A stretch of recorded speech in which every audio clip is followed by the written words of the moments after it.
Hello, everyone, and welcome back to another conversation where we talk to our creatives behind our amazing titles. I'm your host and communication specialist here at Aftershock Comics, RuthAnn Thompson. So this week we are talking with Emmy-nominated writer and producer, best-selling novelist, and now comic book writer Nick Santora. Hello, Nick. How are you? I'm very good. How are you? I am good. Thank you so much for joining us. I've been so excited to talk to you about not only your career, but also your title with us, Naughty List. So, what we like to check in with all of our creatives is when you first started wanting to do what you do, whether it's writing for TV or producing, what was the first like comic book, movie, TV experience that you remember thinking, that's what I want to do? There were two pretty seminal moments for me. One, for most people my age, it's not the most unique moment, and it was Back to the Future. I'm your density. I mean, your destiny. I remember thinking to myself, I didn't know a movie could be this good, and just walking out of there and just instantly saying, I want to see it again. And that story was just amazing, and it blew me away. And I said, man, if I could do that one day, and if I could make something I'll never make anything that good. I never have made anything that good. But if I could do something that's 1/1000th as good as that, that would be pretty neat. And the other was a movie called Midnight Run with Robert De Niro and Charles Grodin. And I remember watching that movie and going, oh my gosh, you can be funny and have action and then feel sad all in the same movie. Like there can be emotion and then laughs and then, on the edge of your seat, all in the same story. And to this day, Midnight Run to me is, it kind of affects everything I write. So those were the two things that just, my gosh, blew me away when I was a kid. Well, I don't know for everybody else watching, but I highly disagree with you to say that you haven't done something as good as Back to the Future. Because I mean, you've worked on some of the biggest shows out I've there done with. nothing as good as that. Not even close. That movie is perfect. But thank you. Thank you for saying something nice. Well, yeah, I mean, you've worked on The Sopranos, Law and Order, Prison Break. You've been a best-selling novelist with like Slip and Fall, and your children's book. I want an alien for Christmas. I mean, like you've done so much incredible stuff. So how did you go from that moviegoer, that fan, into your career now? Um, I I I was a lawyer, and I really didn't love it. I actually kind of hated it, and nothing against lawyers. I have many, I know many wonderful people that are lawyers, but I kind of sucked at it, and I just wrote a screenplay one day. I just knew it's all I wanted to do was this, and so I wrote a screenplay, and it got accepted into the New York. I think the official name is like the New York International Independent Film Festival. So, but it's a film festival in New York, and it wound up winning Best Screenplay, and it was the first time I'd written a screenplay, and it just felt so natural. It felt so good to write it, and that screenplay got into the hands of some people. David Chase, who created The Sopranos, they filmed that show in New York, so it kind of made the New York circles. And he asked me to write, one episode of The Sopranos, and that was my first produced television show. So that's kind of how I got into it. Well, with all that writing, you have now started your own comic book for the first time. So, with Naughty List, this is a very interesting take on Saint Nick, as it were. So, why don't you tell us a little bit about this story and where it came from for you? Um, where it came from, look, the truth is any idea that you have, I don't know where they come from. Anyone who's creative will just one day you get an idea. And I think creative people kind of, the ideas stick with you, and you'll eventually write it or paint it or sculpt it or whatever you do. And it doesn't, if it doesn't go away, eventually you're just going to do it. The idea of this is, look, I always I love the holiday season, and I love Christmas season. And I just, I always get annoyed when a neighbor will be like, "Oh, I can't wait till the holidays are over. It's so annoying. You gotta buy gifts for everybody, and then oh, all your relatives come over and they're so loud." And I'm like, "What are you complaining about? It's such a great time of year." And when people complain about the holidays and having time off from work, and oh, it's too cold, I'm like, it's time off from work. It's awesome. Yeah, it's a little cold. Who cares? Like, this is great. And so this was basically, I'm like, all right, if I'm going to do this kind of off kilter Christmas story, I'm gonna let Christmas kind of be tough. Because people are always kind of dumping on it, like, oh man, what a pain in the neck. I got the worst gift. So what? It's not about the gifts anyway. It's about being with family and friends and all that stuff. So the story kind of has Christmas being tough and kind of pushing back a little bit in the form of this hero. And also I like stories where the good wins. You want the hero to win. And in this story, there are people who have ignorant attitudes towards people who look different than them. In this case, it's Santa's helpers. These people, so they happen to be a different height. Who cares? But people are ignorant, and so those people kind of get their comeuppance. And then there are people who there's a bad guy who commits violence against women. There are people who are mean to animals, and they're not going to win. I'll give that spoiler. The bad guys aren't going to win, and it's nice when it's nice when good wins. So that's it's a simple story, and I like when the good guys win. Yeah, and this is such an interesting take, like we talked about, of Santa Claus and his whole history. So it's not some big fat, bearded guy in the North Pole. Nice, It's just pretty this, rip. yeah, it's just this, normal 30-something guy. So where did you get the inspiration of kind of turning Santa Claus into just this normal guy who kind of is hating his life because he made the one wish to a star just because he wanted to help some kids out, and now he is immortal and he can't like ever catch a break, and he Yeah. has terrible stomach issues. Like where did this version of this Nicholas Santa Claus come from? Well, there's a lot. I did a lot of research just on there's so many different versions of the legend of Santa Claus, and it's Sinterklaas. In some places he's from Norway, he's from Belgium, he's from and I just kind of mixed and matched because all the different things that seemed interesting, and the stomach issues is autobiographical. I I have a very sensitive stomach, and it messes up your life. And so I gave that to the poor guy. I just figured if you're working, if you have to pull probably the hardest all-nighter of the year that anyone's ever had to pull is Christmas Eve. And then as soon as it's over, I remember as a kid thinking, I remember reading somewhere in some storybook or something, as soon as it's over, Santa and his team get right back to work because they only have 364 and a half days. And I was like, oh, that sucks. I just remember thinking, oh, that's terrible. And I just figured that could be a tough life, because you go 365 days a year, you're constantly working. And then after a while, people don't even believe in you anymore, or people aren't appreciative anymore. And people are like, screw it. I can get my toys are really cheap. I can get them at the local store for just a few bucks. Who needs Santa? Like, it's got to be awful to work that hard to try to bring some good and kindness into the world, and people don't even appreciate it or believe in you. So I just tried to, take that little turn in the story and see where it led. And I love the fact that you brought up those college kids who actually did the math of how difficult it would be to like carry that much, and he even was just like, you know what? They didn't count for magic, so screw Yeah. you. I remember reading in my research that some MIT kids did research, and they were like, oh, his sleigh would have to go this many thousands of miles an hour, and the friction, it would burn up in the atmosphere. And it's like, what? You're an MIT. You're clearly brilliant. Go solve a disease. Yeah, right? Go cure a disease.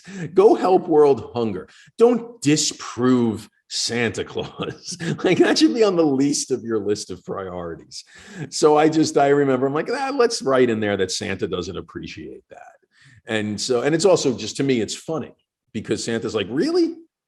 That I need this? The smartest people in the world are giving me, grief. So I just found that a little amusing. Yeah. Yeah, it's great. It's a great add-in to it. Really, it's so wonderful to have this be so dark and grounded, and yet, you know what? It's just magic. This is just how it works. Yeah. And the truth is, I wanted the book. I may have failed because I wanted the book to be kind of silly. I wanted it to be, silly and kind of funny.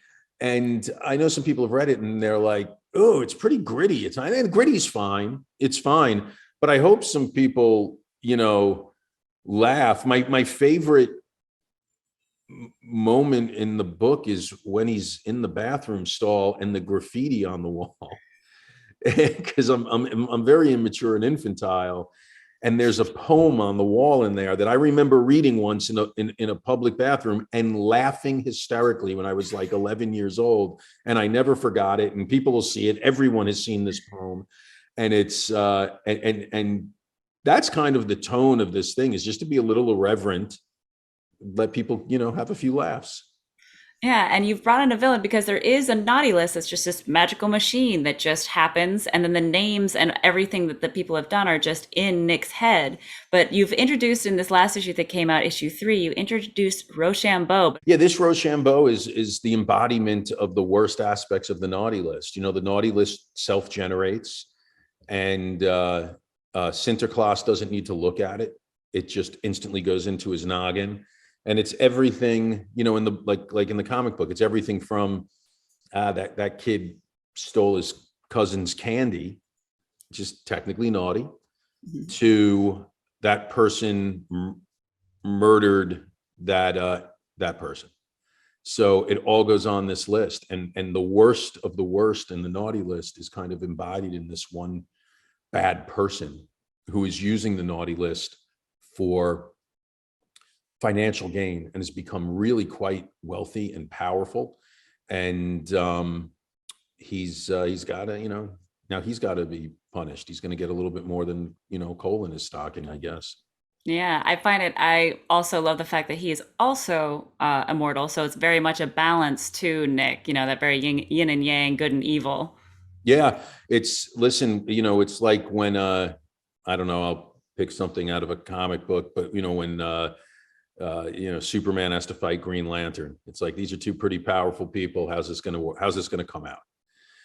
And so you have two immortals that have a lot going on, and who's going to win? Yeah. I already told you, the good guy eventually. Good. It is a relief because like you left it pretty hanging there on issue 3. So you've been working with the incredible artist Lee Ferguson. What has it been like working with him on this project? Lee's incredibly talented. I would trade. I think I told Lee this in an email. I've never met Lee. It's all been over email and stuff. But you get to know someone. At least you get to know. I don't know him, but I know his talent. And I think I emailed him once and said, and I do mean this. If I could have his ability to draw, I would give up my ability to write. I wish I could draw. I would just do it all day long. It's very frustrating to hear a song or hear music and not be able to play it. I can't play any instruments, but I like to write songs, and I have to find people who can play instruments that will help me put this stuff to music.